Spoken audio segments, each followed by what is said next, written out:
Nintendo has always been on the forefront of bringing us innovative new ways to play games. The Switch being a hybrid system, the Wii introducing motion controls, the Nintendo 64 bringing analog controls to the masses to use in awesome 3D landscapes, and even the Super Nintendo with many more buttons for more options at the tips of your thumbs. This isn't about any of those, however. This is about the original, the Nintendo Entertainment System.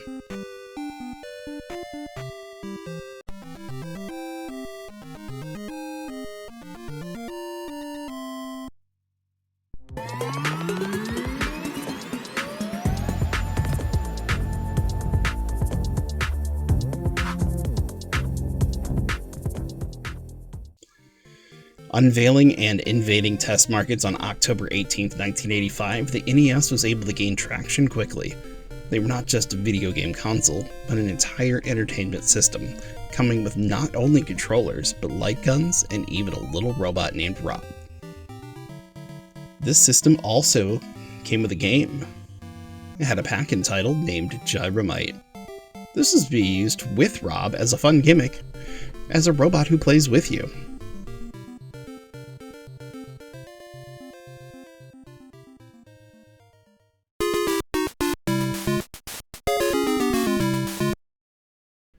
The early years of Nintendo had a few great games. With a large roster of games coming out, they boasted games for every accessory. With Rob, they had Gyromite as the pack and title, but also had a game called Stack Up. For the light gun, they had 3 launch titles: Duck Hunt, Wild Gunman, and Hogan's Alley. These gave you the feel like you were at one of the Shooting Gallery Carnival games. They had a large variety of sports games as well, including baseball, golf, a 10-yard fight, and some classic arcade games made the list with Wrecking Crew, Clue Land, and Ice Climbers. For you silver ball-loving arcade goers, they even had a pinball game. These early games had one thing in common. They were easy to pick up and play, easy to learn, but still had a ramping difficulty. These games felt a bit more like arcades at home, and they were meant to be like that. Arcades were known for easy barrier of entry but difficult gameplay through to the end, especially the Shooting Gallery games. These games start really easy, just shoot the target, but eventually they go faster, and you have less time to react. In the arcade, you would just have to add another quarter to continue. At home, you just start over. This added replay value to the games, a chance to get better at them and get further.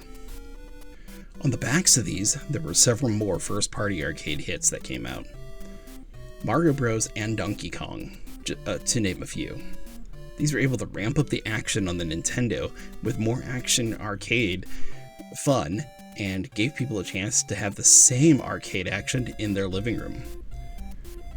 These came out with the full release of the NES along with several other games, and it was a surprise that one game that was the crowning achievement for its time and one of the most iconic games of the system came out before them: Super Mario Bros. That's right, it was one of the games that made and released to be tested in the markets.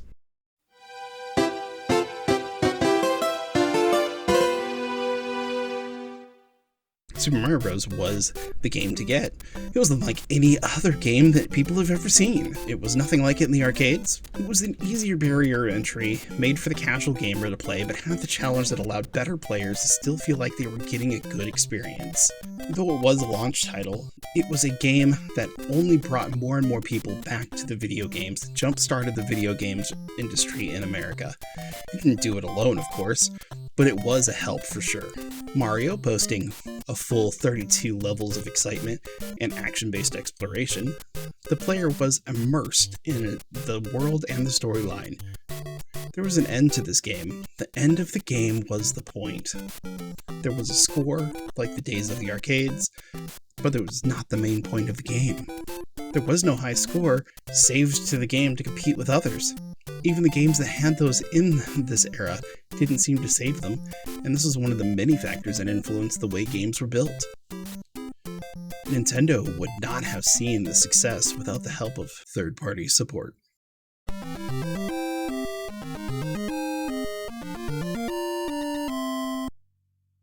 Nintendo made some pretty large demands on companies that wanted to put their games on this system, but they were not able to get as popular as they did without out the other developers. I'll not get to all of them here, but let's talk about two big ones, Konami and Capcom. These two powerhouses were already going good with great arcade games, but then we got to see what they could do on home systems. Konami had some great games that evolved under their arcade banners, such as Contra, Gradius, Russian Attack, and later Teenage Mutant Ninja Turtles 2, the arcade game. Capcom had such classic titles like Strider, Bionic Commando, 1942, and these were epic games at the arcades, and they were really fun. But they were completely recreated on the NES for a softer gameplay and more refined for the system they were built on. There's still difficulty in them, don't get me wrong. They were not made to just simply steal away your quarters. Instead, they were made to challenge you to get better at the games.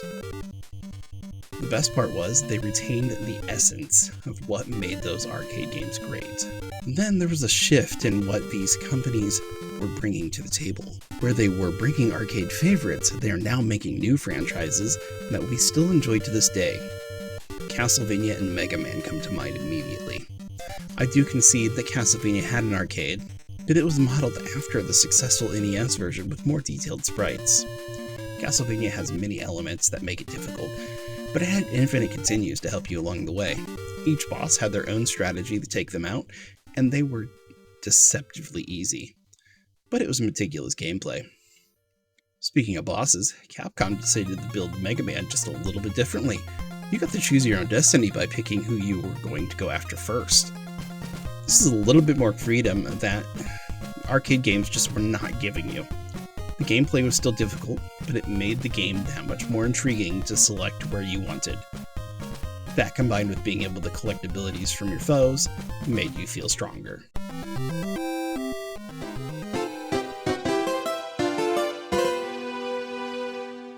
There's something in common with Castlevania, Mega Man, and Super Mario Bros. Each of these had sequels in the United States that fundamentally changed the game. They no longer had a score. Castlevania 2, Simon's Quest, no longer had the score, but instead was steeped in a side-scrolling adventure with RPG leveling elements. Mega Man dropped the point pickups, and instead allowed enemies just to drop nothing.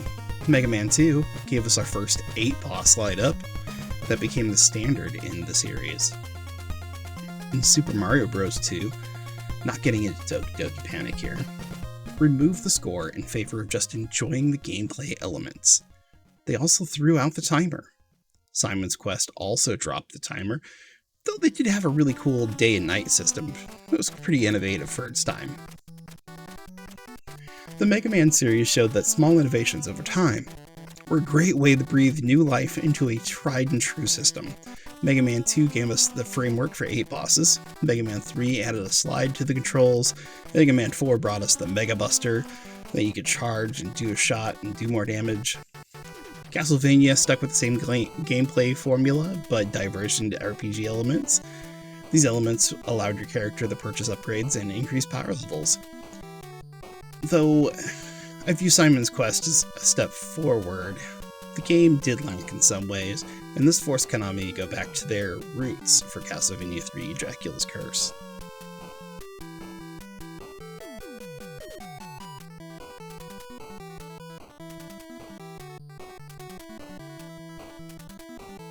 Super Mario Bros. 3 also took a step back in some ways, but many steps forward in others. The game returned to a timed and scored game, though the focus was more gameplay than a Mario game has ever seen. Now you can play it like it's Super Mario Bros., but now you can grab items like Super Mario Bros. 2. Missing in Super Mario Bros. 2 was the Fire Flower power-up, but in 3 it is back. Not only that, but you got so much more. Wait, if Super Mario Bros. Was supposed to be all you could squeeze out of the hardware, how are they able to iterate on it in every way?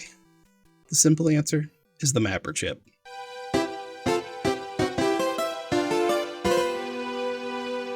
I'll try to stay clear of all the technical speak involved, but the mapper chip allowed games to be expanded beyond the capabilities of their system. They did this through something called bank switching. With this, they were able to switch pages of sprites to draw more using more RAM chips, and I'm not 100% sure how the magic works and all that, but I do know that there are many games that use this. Assuming the company was willing to use the Nintendo official chip. Konami created their own in Japan, and it was used for several games. Contra, for example, just had more details and animation. It made the jungle in the first level seem so alive. Nintendo decided that third-party mappers were not allowed to be sent to the US market. The mapper chip could have had a video all its own, but I wanted to touch on the fact that they were chips designed to enhance the system beyond its normal capabilities, and that gave the NES more years of great gameplay options.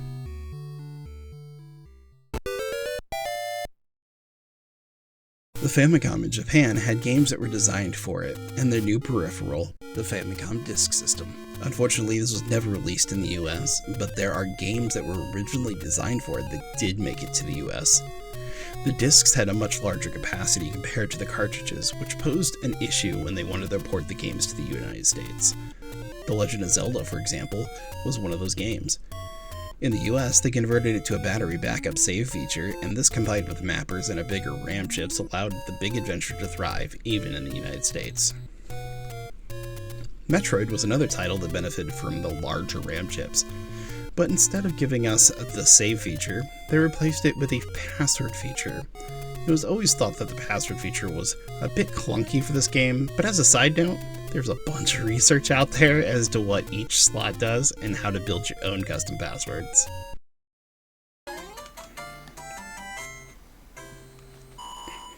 With some light competition and the addition of the Super Nintendo in 1991, we saw a small decline in games, but it was not until August 14th, 1995, when the Nintendo Entertainment System was finally discontinued.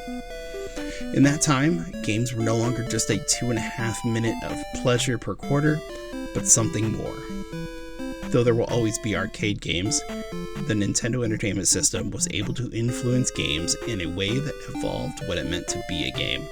The arcades were now full of different genres, and our newer, more powerful systems were showing their full potential.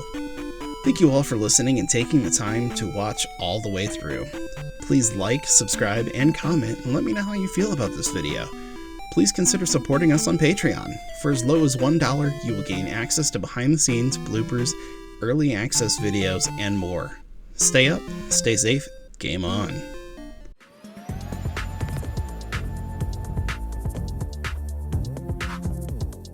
Here's another great video that YouTube really thinks you'll like, and I do too.